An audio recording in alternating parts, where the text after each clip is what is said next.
Assalamualaikum warahmatullahi wabarakatuh. Selamat pagi adik-adik. Bertemu lagi dengan saya Muhammad Irfan dalam mata pelajaran biologi. Hari ini kita akan belajar materi tentang protista. Namun sebelum itu, marilah kita awali dengan pembacaan doa terlebih dahulu. Berdoa, mulai. Berdoa, selesai. Setelah itu, adik-adik jangan lupa untuk mengisi presensi yang telah kami sediakan dalam Google Classroom. Baik, mari kita masuk ke dalam materi protista.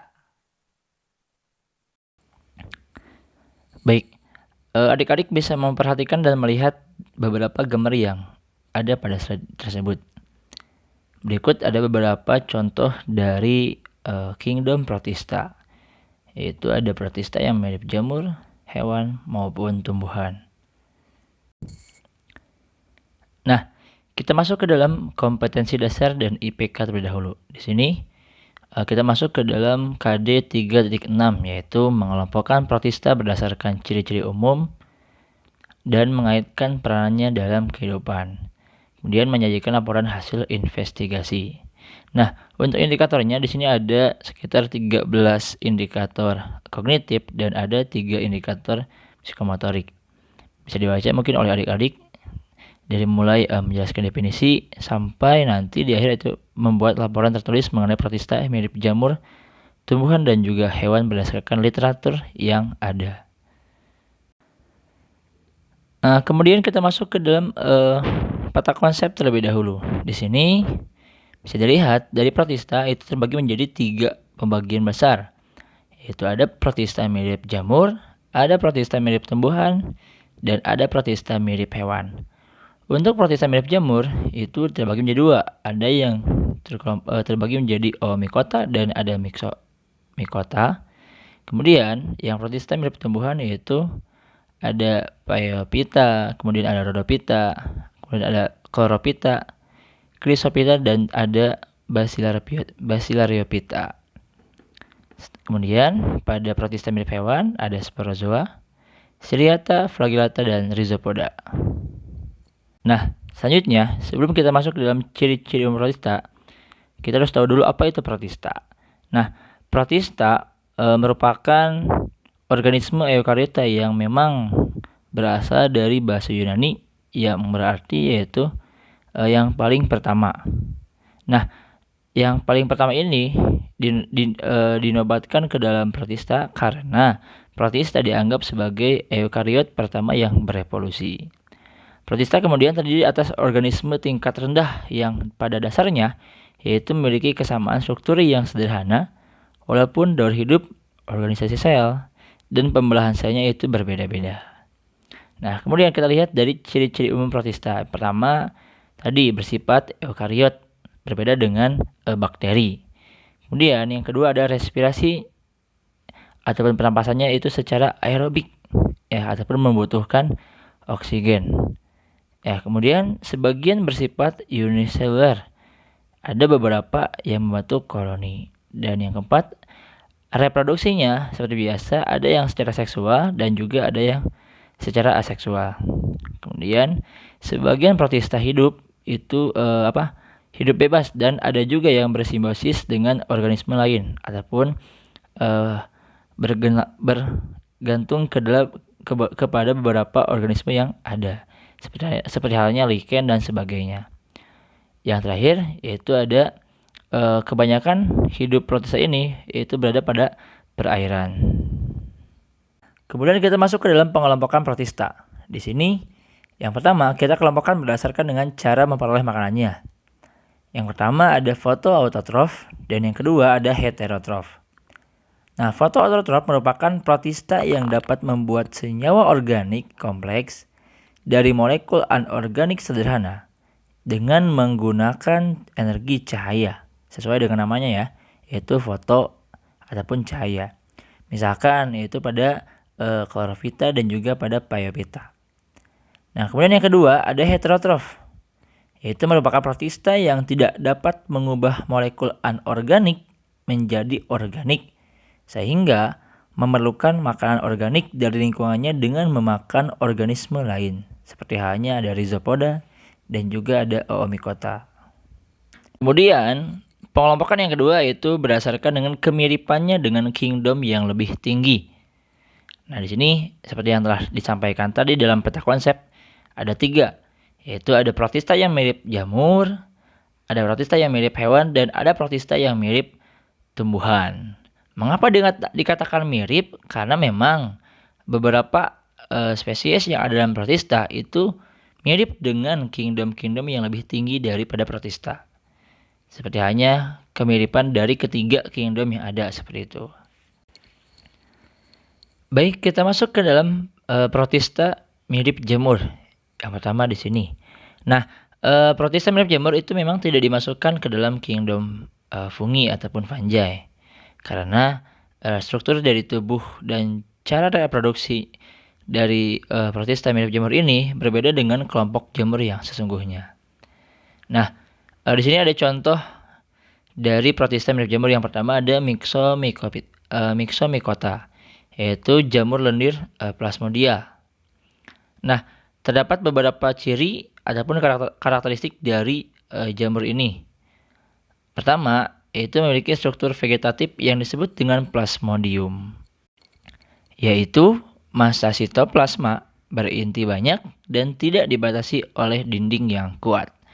Nah, kemudian yang kedua, plasmodium bergerak dengan gerakan amoeboid di atas substrat dan dapat mencerna mikroorganisme serta partikel-partikel yang bahan organik yang membusuk di dalam selnya. Nah, selama kondisi lingkungan itu membaik, maka plasmodium ini akan melanjutkan fase vegetatifnya, yaitu massa selnya bertambah dan inti selnya itu terus membelah. Selanjutnya yang ketiga di sini ada Myxomycota. Itu hanya memiliki beberapa sifat dari jamur, yaitu pada saat stadium badan buah. Nah, dan yang terakhir yaitu bersifat heterotrop fagosit. Nah, seperti yang kita tahu, heterotrop merupakan organisme yang membutuhkan senyawa organik di mana karbon diekstrak untuk pertumbuhannya sendiri. Sedangkan fagosit merupakan sel yang dapat memakan ataupun membentuk material yang padat. Selanjutnya kita masuk ke dalam reproduksi dari jamur Myxomycota ini. Kita lihat di sini ada 2 cara, yaitu ada dengan fertilisasi dan juga ada meiosis. Kedua ini merupakan sebuah siklus hidup dari jamur tersebut.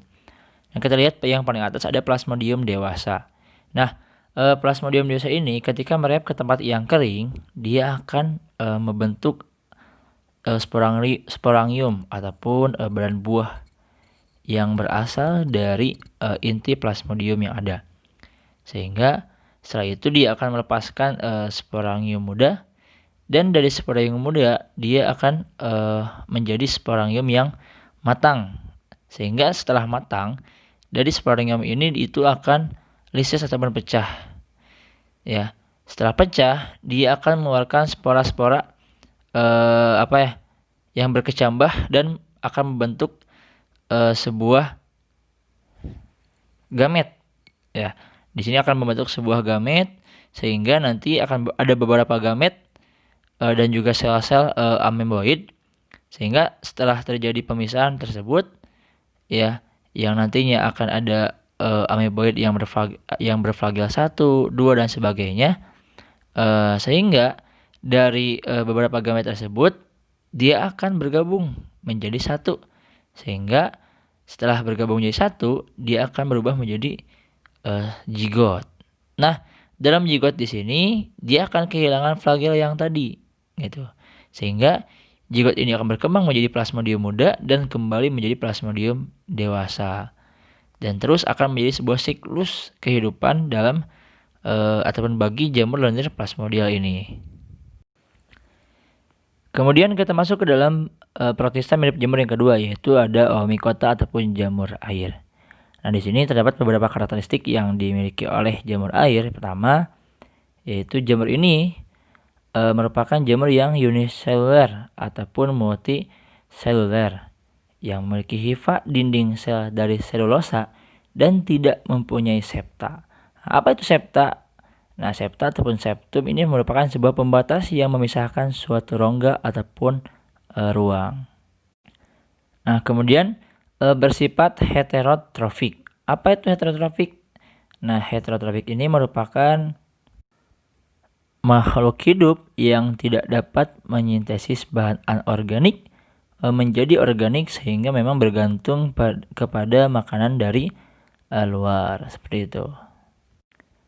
Kemudian bersifat baik, kemudian secara saprofit maupun parasit. Dan Oomycota ini memiliki tubuh atau miselium yang tumbuh di atas materi organik. Nah, kita lihat di sini ada contoh-contohnya, seperti hanya ada Pythium sp dan lain sebagainya. Nah, baik, kemudian kita masuk ke dalam reproduksi dari Oomycota ataupun jamur air. Di sini kita lihat yang paling atas ada yang namanya zoosporangium ataupun ujung hifa yang membekak. Nah, zoosporangium ini mengandung ataupun membentuk zoospora di dalamnya. Dia akan membentuk sebagai zoospora primer, kemudian dia akan berubah kembali menjadi zoospora primer bersista, lalu menjadi zoospora sekunder, dan menjadi zoospora sekunder bersista. Setelah itu dia akan berubah menjadi zoospora berkecambah. Nah, ketika lingkungannya itu memang baik ataupun mendukung, dia akan kembali lagi menjadi zoosporangium dengan siklus aseksual yang seperti biasa. Tapi ketika lingkungannya itu memburuk, jamur ini akan memulai reproduksinya secara seksual. Dan dia akan membentuk kedua sel kelamin, yaitu ada antheridium sebagai gametangenium jantan dan ada oogonium sebagai gametangenium betina. Setelah itu dia akan melakukan proses meiosis ataupun salah satu cara sel untuk mengalami sebuah pembelahan. Nah, lanjut, setelah itu dia akan masuk menjadi oospora di dalam oogonium, ya. Kemudian akan membentuk fertilisasi. Nah, jika antheridium ini bersentuhan tadi dengan oogonium, maka dia akan menghasilkan saluran fertilisasi. Seperti itu. Yang akan menembus oogonium dan menyediakan jalan bagi perpindahan inti. Nah, pembuahan oosper ini ataupun sel telur ini akan menghasilkan zigot, ya. Oospora berkembang sebagai zigot pada nomor 3. Nah, kemudian zigot ini yang mempunyai dinding tebal dan tahan terhadap kondisi yang tidak menguntungkan seperti hanya udara dingin atau kekeringan, kemudian akan membentuk sebagai ataupun berkembang menjadi oospora. Nah, oospora inilah yang nanti akan berkecambah dan membentuk siklus kehidupan bagi jamur air tersebut. Seperti itu. Nah, kemudian kita masuk ke dalam protista mirip tumbuhan ataupun alga. Nah, alga biasanya berupa fitoplankton yang hidup melayang di dalam air. Akan tetapi ada pula alga-alga yang hidup di dasar perairan. Nah, kemudian alga ini ada yang bersela tunggal ataupun unicellular. Ada juga yang memang membentuk koloni, yaitu berupa filamen ataupun kumpulan sel berbentuk benang. Nah, alga yang unicellular itu ada yang dapat bergerak atas kekuatannya sendiri, dan ada yang memang tidak dapat bergerak ataupun non-motil. Nah, kita lihat di sini ada habitat dari alga. Yang pertama ada epilitik. Ya. Apa itu epilitik? Nah, epilitik merupakan habitat alga yang hidup di atas batu. Kemudian yang kedua ada epipalik. Epipalik merupakan habitat alga yang melekat pada lumpur ataupun pasir. Kemudian yang ketiga ada epipitik. Epipitik merupakan habitat alga yang melekat pada tanaman. Dan yang terakhir ada epizoik, yaitu habitat alga yang melekat pada hewan. Seperti itu. Kemudian kita masuk ke dalam reproduksi dari alga. Nah, seperti biasa untuk reproduksi di sini terbagi menjadi dua. Ada yang secara seksual dan ada yang secara seksual. Untuk yang secara aseksual itu pun terbagi menjadi 3 tipe. Pertama ada tipe pembelahan sel, yaitu menjadi 2. Ada tipe fragmentasi, yaitu terpecah-pecah menjadi beberapa bagian koloni. Dan ada yang membentuk sebagai zoospora. Nah, pada gambar ini termasuk contoh dari tipe yang ketiga ataupun pembentukan zoospora. Kemudian yang secara seksual itu terdapat 2 tipe, ya, karena seksual ini melibatkan peleburan 2 gamet untuk membentuk zigot dan tumbuh menjadi individu yang baru. Nah, 2 tipe ini yang pertama ada isogami dan ada oogami. Nah, untuk isogami itu merupakan gamet jantan dan gamet betina itu berukuran sama besar dan umumnya itu dapat bergerak. Nah, jika zigot hasil peleburan gamet betina itu dengan jantan mengalami dormansi, maka zigot ini akan disebut dengan zigospora. Ya. Sedangkan pada tipe oogami, ukuran gamet jantan dan betina itu berbeda. Pada gamet betina ataupun telur berukuran besar dan tidak bergerak, sedangkan gamet jantan berukuran kecil dan dapat bergerak. Sehingga jika zigot terbentuk tidak berkecambah, maka tetapi mengalami sebuah dormansi, maka akan disebut sebagai oospora. Selanjutnya kita masuk ke dalam klasifikasi alga. Di sini ada beberapa klasifikasi ataupun pembagian ataupun pengelompokan dalam alga. Pertama ada Phaeophyta ataupun alga coklat. Kemudian ada Chlorophyta ataupun alga hijau. Kemudian ada Rhodophyta ataupun alga merah. Kemudian ada Chrysophyta ataupun alga keemasan. Dan terakhir ada Diatom ataupun Bacillariophyta. Untuk yang pertama itu ada alga coklat ataupun Phaeophyta. Nah, karakteristik dari alga coklat ini yang pertama ukuran talusnya itu ada yang mikroskopis dan ada yang makroskopis. Itu berbentuk tegak, yang bercabang ataupun berfilamen tidak bercabang. Kemudian yang kedua memiliki kloroplas tunggal. Nah, ada kloroplas yang berbentuk lempengan diskoid ataupun cakram, dan ada pula yang berbentuk sebagai benang. Yang ketiga memiliki pironoid yang terdapat di dalam kloroplas. Pironoid ini merupakan tempat menyimpan cadangan makanan yang terdapat pada alga berupa laminarin. Kemudian yang keempat, bagian dalam dinding sel ini tersusun atas lapisan selulosa. Sedangkan pada bagian luar itu tersusun dari gumi. Pada dinding sel dan ruang antara sel ini terdapat asam alginat ataupun algin. Kemudian yang kelima, habitatnya itu secara umum berada di laut, terutama laut yang bersuhu agak dingin dan sedang. Hanya ada beberapa jenis alga coklat yang hidup di air tawar. Lalu yang keenam, alga coklat ini bersifat autotrof ataupun dapat membentuk makanannya sendiri. Kemudian alga coklat dapat dimanfaatkan dalam industri makanan dan farmasi. Lalu reproduksinya itu secara aseksual, yaitu secara zoospora berflagel dan fragmentasi, dan secara seksual, yaitu oogami dan juga secara isogami, dua-duanya. Untuk contoh dari alga coklat ini, pertama ada Sargassum sp, ada Vadina sp, dan ada Fucus ceratus dan lain sebagainya. Selanjutnya yang kedua ada alga merah ataupun Rhodophyta. Di sini ada beberapa karakteristik dari Rhodophyta. Yang pertama, talusnya berbentuk helaian atau berbentuk seperti pohon, seperti yang ada pada gambar tersebut. Kemudian yang kedua, tidak memiliki flagel. Dan yang ketiga, dinding selnya terdiri dari atas komponen yang berlapis-lapis. Nah, Dinding sel sebelah dalam tersusun dari mikrofibril, sedangkan sisi luar itu tersusun dari lendir. Kemudian yang selanjutnya memiliki pigmen fotosintetik phycobilin dan memiliki pirenoid yang terletak di dalam kloroplas. Nah, pirenoid ini berfungsi untuk menyimpan cadangan makanan ataupun hasil dari asimilasi.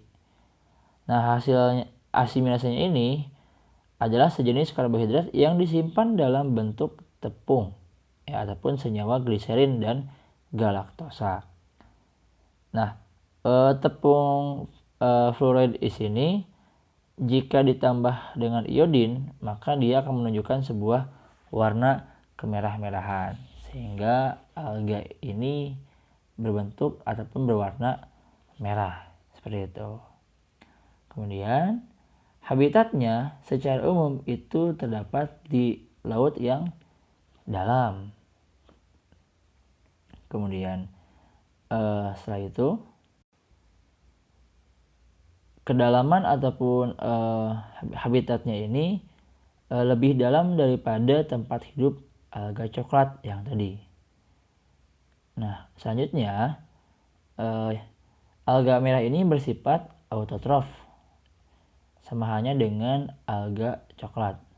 Akan tetapi ada pula yang heterotrof, yaitu alga yang tidak memiliki kromatofora dan biasanya itu bersifat parasit pada alga lain.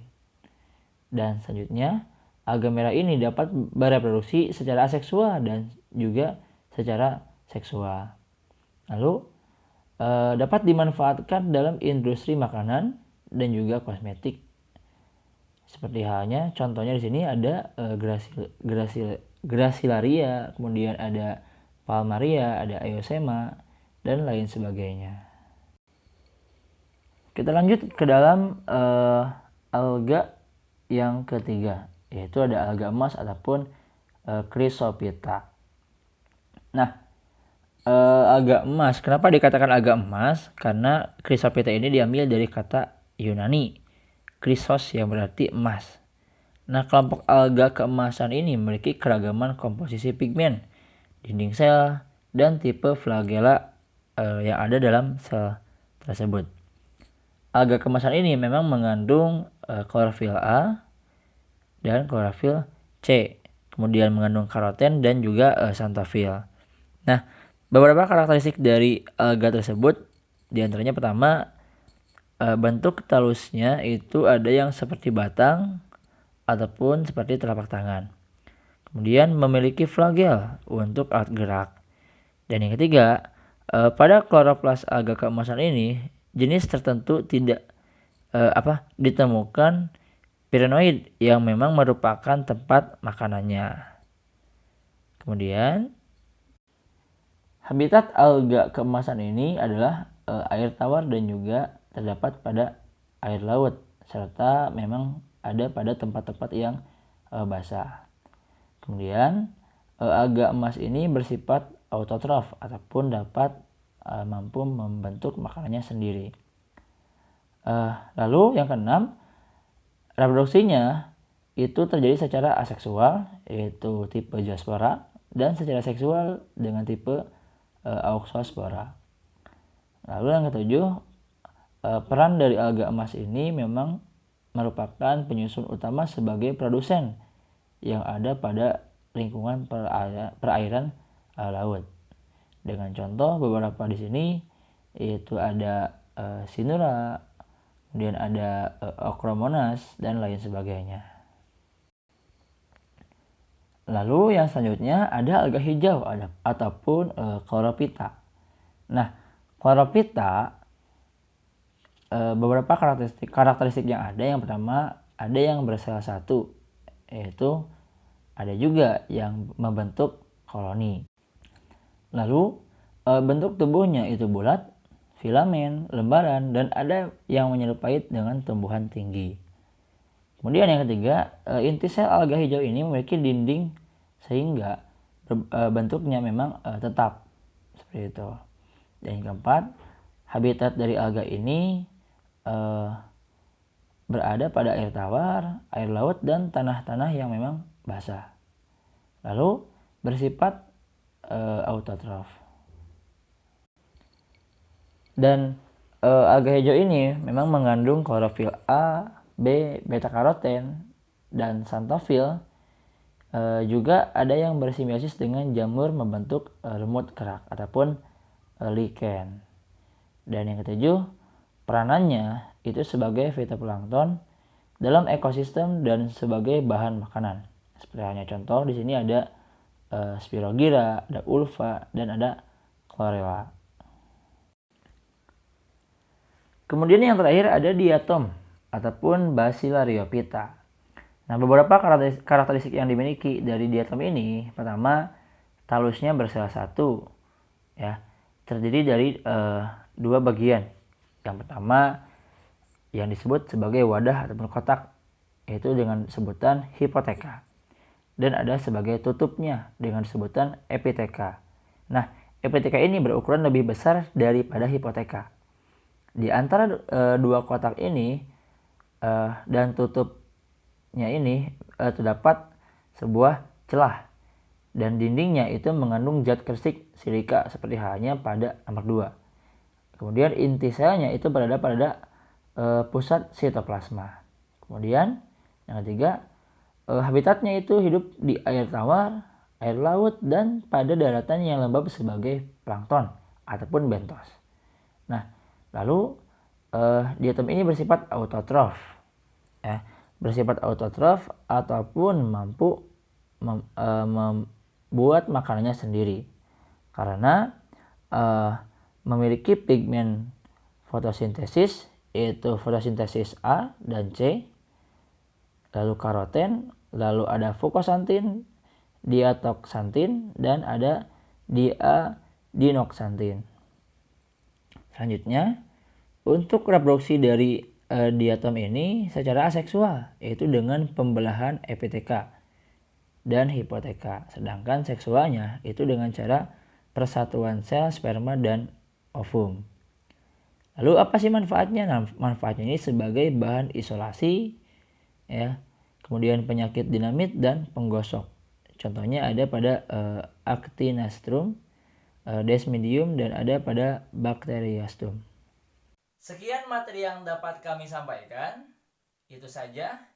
Jangan lupa untuk mengisi post-test ataupun LKPD yang telah kami sediakan dalam Google Classroom. Terima kasih. Assalamualaikum warahmatullahi wabarakatuh.